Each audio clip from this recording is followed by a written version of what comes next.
Nosotros, el equipo Koyutsauki, visitamos el Museo del Templo Mayor y aprendimos que la dualidad fue el fundamento en el que los mexicas se apoyaron para explicar y ordenar el cosmos. Me presento, yo soy Carolina y les voy a explicar cómo saqué los cálculos de matemáticas para el proyecto del Templo Mayor. Como saben, el objetivo era estimar cuánto medía y cuánto material usaron las mexicas en su séptima fase de construcción. Lo primero que hice fue recolectar datos de la visita. Anoté que el grosor de las capas es de alrededor de 1.8 metros y que están hechas de piedra volcánica y con rastro de estuco. También vi que hay una distancia de unos 2.5 metros entre cada muro y que tienen una inclinación de entre 40 y 45 grados para aguantar todo el peso. Para medir la base, como no tiene un flexómetro o un metro para asegurar cuánto medía o tener un estimado, usé el método de las zancadas. Caminé a lo largo de la base con pasos largos y di 138 zancadas. Como mi paso mide más o menos unos 60 centímetros, multipliqué mis 138 pasos por 0.60 y eso me dio una base de 82.8 metros de largo. Para el resto de la cuenta, supuse que el templo era una pirámide con la base cuadrada. Ahora, para sacar el volumen de la piedra del estuco, uso la fórmula de la pirámide, que es área de la base por la altura dividido entre 3. Primero saqué el área de la base multiplicando mi media de 82.8 por sí misma, lo que me dio 6.855.84 metros cuadrados. Luego multipliqué esa área por la altura estimada de 52 metros, que es el promedio de lo que dicen los historiadores. Eso me dio 356.503.88. Finalmente dividí entre 3 y el resultado fue de 118.834.56 metros cúbicos de material. Para terminar, comparé mi resultado con las crónicas españolas y las investigaciones arqueológicas. Ellos dicen que el templo medía entre 45 y 60 metros de altura.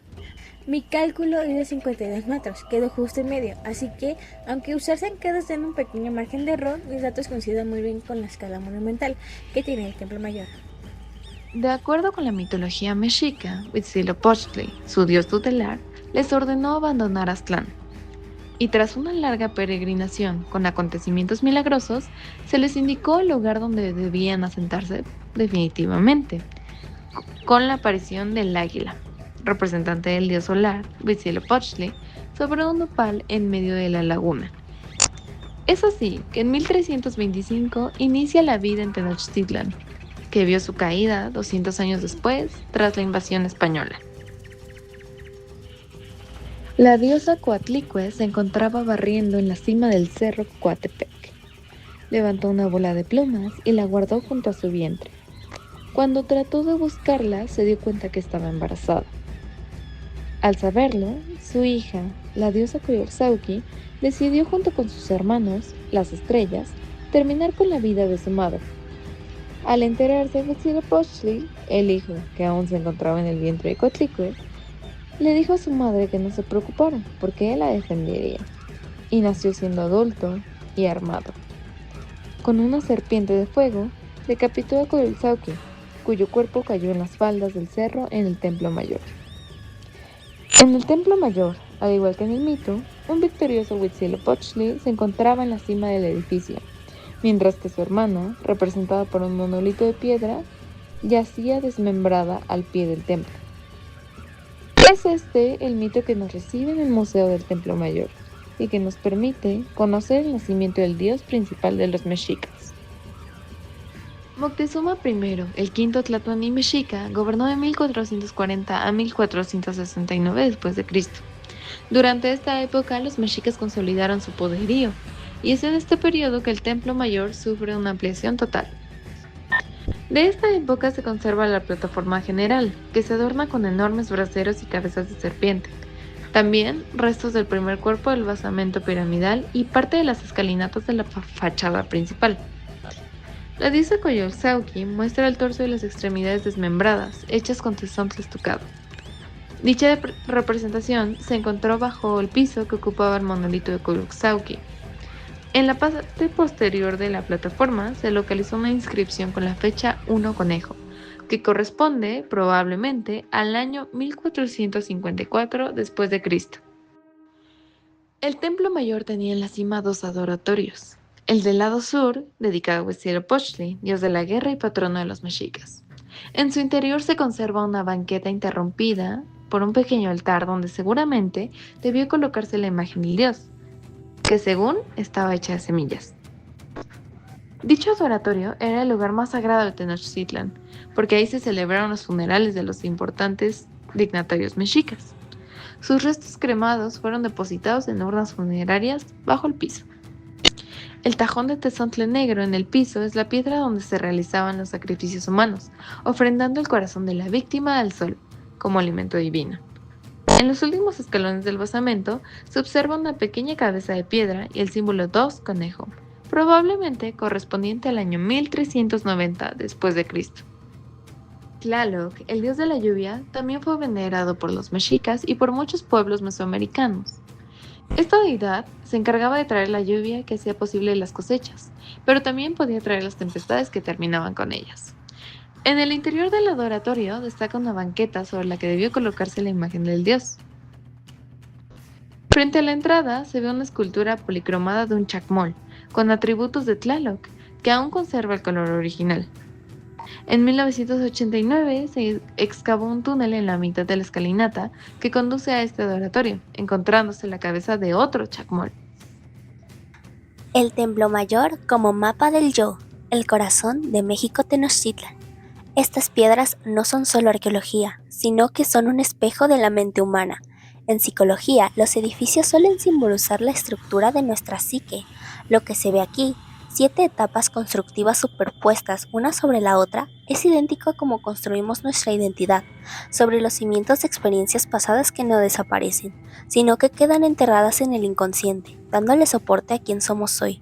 Al observar la dualidad de los adoratorios en la cima, no solo vemos dioses, vemos la integración de los opuestos, la sombra y la luz, la emoción y la voluntad. Podemos observar códices de antes de la gran ciudad que nos cuentan que Huitzilopochtli abandonó a su hermana Malinalxótl. El hijo de ella, Copil, buscó venganza, pero fue vencido. Huitzilopochtli ordenó extraer su corazón y lanzarlo a la laguna. Psicológicamente, Copil representa el conflicto hereditario y el peso del trauma familiar. Sin embargo, de ese corazón sacrificado nació el nopal donde se fundaría la ciudad. Esta es una lección de resiliencia. Nos enseña que el dolor y el sacrificio del ego individual son a veces el abono necesario para que florezca algo mucho más grande y colectivo. El nopal no es solo una planta, es el fruto de una herida transformada en un propósito.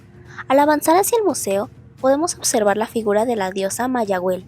A diferencia de otras deidades de la fertilidad, aquí aparece descarnada, con boca vacía y círculos en las mejillas.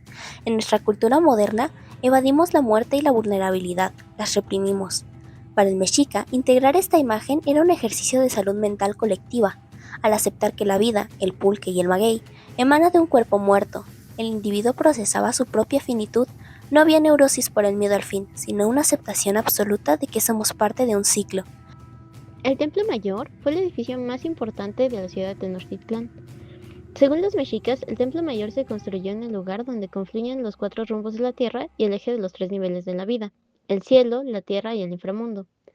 El Templo Mayor fue empleado en 7 ocasiones, en cada una de estas ocupando diferentes recursos naturales que encontraban en su entorno, es decir, todos los materiales de construcción eran traídos de yacimientos de la Cuenca de México, próximos a la capital mexica. La gran mayoría de las piedras usadas en la edificación de las pirámides proceden de formaciones cuyos afloramientos llegaban prácticamente a las orillas del sistema lacustre. Las rocas de la zona arqueológica del Templo Mayor son el tezontle, el basalto, las andesitas y la caliza. El tezontle es el material constructivo predominante en la arquitectura religiosa de Tenochtitlán y de muchos otros sitios arqueológicos de la región. Se trata de una roca volcánica de tonalidades rojizas, violáceas y negruzcas. Este no solo se destaca por su gran abundancia, sino por las características ideales para la construcción, como la ligereza, la tenacidad, la resistencia a la intemperie y la buena liga con la argamasa. Los afloramientos de esta roca se localizan en varias localidades de la Cuenca de México. Sin embargo, es posible que obtuvieran la mayor parte de este material en los yacimientos más próximos a Tenochtitlán, entre los cuales se encuentran el Peñón de los Baños, el Cerro de la Estrella, las elevaciones centrales y orientales de la península de Santa Catarina, entre otros. El basalto son rocas volcánicas sumamente pesadas y de tonos que van del gris al negro. Su gran solidez la convertía en un material idóneo para la fabricación de cimientos, muros de carga, escalinatas y pisos para exteriores. Entre las posibles zonas de obtención destacan el Peñón de los Baños y la península de Santa Catarina. Sin embargo, los mexicas igualmente pudieron haber recibido como tributo el basalto de la península de Chimalhuacán, del Pedregal de San Ángel y las formaciones situadas inmediatamente al sur de Xochimilco. Después tenemos a la andesita de la Amprobolita. Se trata de una roca volcánica de tonos rosáceos y violáceos. Una de las mayores bondades de esta roca es su pseudoestratificación en capas de espesor variable. Dicha cualidad permite obtener cortes planos con gran facilidad y elaborar losetas para pisos, piedras, esquineras y sillares de recubrimiento. Estos materiales proceden de las numerosas canteras de la formación Chiquihuite, la cual aflora en la Sierra de Guadalupe, principalmente en los cerros del Chiquihuite, Tianguillo, Tenayo Gordo y Botano. También tenemos la andesita de piroxenos, roca volcánica de tonalidades grises, claras y oscuras. La tierra sirvió fundamentalmente como material de base en los rellenos constructivos. Se usaba en la ampliación de los templos, requiriendo volúmenes enormes de tierra mezclada con piedra para sepultar la tapa recién clausurada y construir sobre ella el nuevo agrandamiento. Se caracteriza por su textura arcillosa, su gran plasticidad, su adherencia y su color café oscuro, producto de un alto contenido de materia orgánica.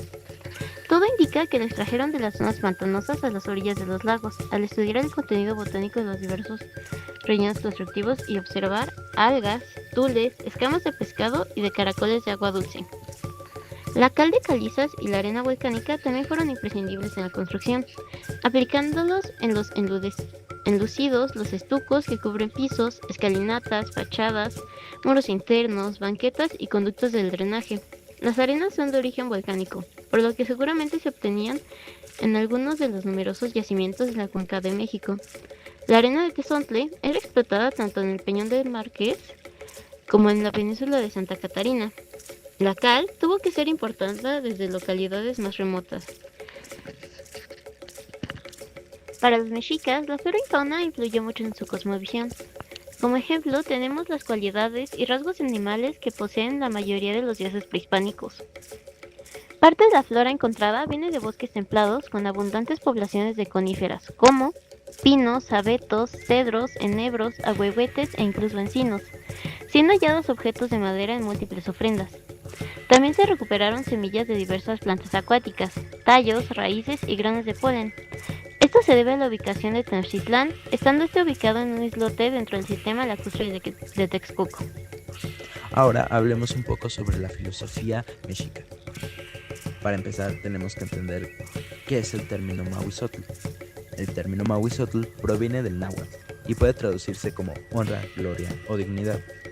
En la cultura mexica, este concepto estaba relacionado con el reconocimiento del valor de una persona dentro de la comunidad. No se trataba únicamente de prestigio o fama, sino de una cualidad moral vinculada al comportamiento y a la forma en que una persona se conducía en la sociedad. El Mahuizotl implicaba actuar de manera correcta, con responsabilidad y con respeto hacia los demás. A través de estas acciones, una persona podía alcanzar reconocimiento y honor. Sin embargo, este reconocimiento no era superficial, sino que estaba ligado a valores como la disciplina, la educación y el cumplimiento del deber. En este sentido, el Mahuizotl también refleja una visión colectiva, donde el individuo forma parte de una comunidad y su dignidad está conectada con su comportamiento dentro de ella. Otro concepto clave en la filosofía náhuatl es el del rostro y corazón. El rostro, en este contexto, no se refiere únicamente a la apariencia física, sino a la identidad personal. Representa la manera en que una persona se define, su carácter y su forma de representarse ante los demás. El corazón, por su parte, simboliza la interioridad, es decir, los valores, la voluntad y la dimensión emocional del individuo. En conjunto, rostro y corazón representan la totalidad del ser humano. El ideal educativo en la cultura mexica era formar personas con un rostro sabio y un corazón firme. Esto significa que la educación no solo busca transmitir conocimientos, sino formar individuos con identidad y principios sólidos. Los sabios, conocidos como Tlamatinimi, tenían la función de guiar a otros en este proceso. Se decía que su tarea era hacer sabios los rostros ajenos, es decir, ayudar a las personas a desarrollar su identidad y alcanzar una vida equilibrada. Este proceso implicaba disciplina, aprendizaje y reflexión, y era fundamental para integrarse adecuadamente en la sociedad mexica. El Mahuizotl y la idea del rostro y corazón están profundamente relacionados. Mientras el Mahuizotl se enfoca en la dignidad y el reconocimiento dentro de la comunidad, el rostro y corazón se centran en la formación interna del individuo. En conjunto, ambos conceptos muestran que, en la cultura mexica, la dignidad no era algo aislado, sino el resultado de un proceso de formación personal y social. Es decir, una persona alcanzaba honra y reconocimiento a través del desarrollo de su identidad y sus valores. En conclusión, el Mahuizotl y el concepto del rostro y corazón reflejan una visión integral del ser humano en la cultura mexica. Ambos conceptos destacan la importancia de la dignidad, la identidad y la formación moral, mostrando que el valor de una persona está ligado tanto a su desarrollo interno como a su papel dentro de la comunidad. ¿Por qué es importante investigar y difundir sus aportaciones? Es importante porque los mexicas son nuestras raíces. Conocer los avances que ellos lograron nos hace sentir todavía más orgullosos de nuestra cultura y nos permite entender mejor por qué México es como es el día de hoy. Además, el mundo entero también debe saber que fueron una civilización muy avanzada y solo podemos lograr eso aprendiéndolo primero. ¿Qué aprendieron al analizarlos desde distintas disciplinas? Aprendimos que los mexicas no solo eran guerreros. Por la historia y filosofía vimos su sabiduría. Por las matemáticas y geografía, su orden para construir ciudades. Y por la biología, danza y arte, su gran conexión con la naturaleza y el cuerpo humano. ¿Es importante hacer investigaciones multidisciplinarias? Sí, es muy importante. Estudiar un solo tema desde muchas materias ayuda a entenderlo por completo y no solo una parte. Esto enriquece el aprendizaje porque nos da diferentes puntos de vista y hace que el conocimiento sea más real y entretenido. ¿La sociedad respeta y ayuda a los indígenas hoy? Lamentablemente, no siempre. Todavía existe mucha discriminación, falta de oportunidades y olvido hacia sus comunidades. Aunque son parte de nuestra identidad, muchas veces la sociedad les da la espalda o no valora sus derechos. ¿Qué debemos hacer para que vivan de manera decorosa? Debemos empezar por respetarlos y valorar sus lenguas y tradiciones. También es necesario que tengan mejores servicios como salud y escuelas, que se les pague lo justo por su trabajo y que todos nos aseguremos de que sean tratados con igualdad y dignidad. Gracias por habernos acompañado en el recorrido del Museo del Templo Mayor. Esto sería toda nuestra parte. Esperamos que lo hayan disfrutado mucho.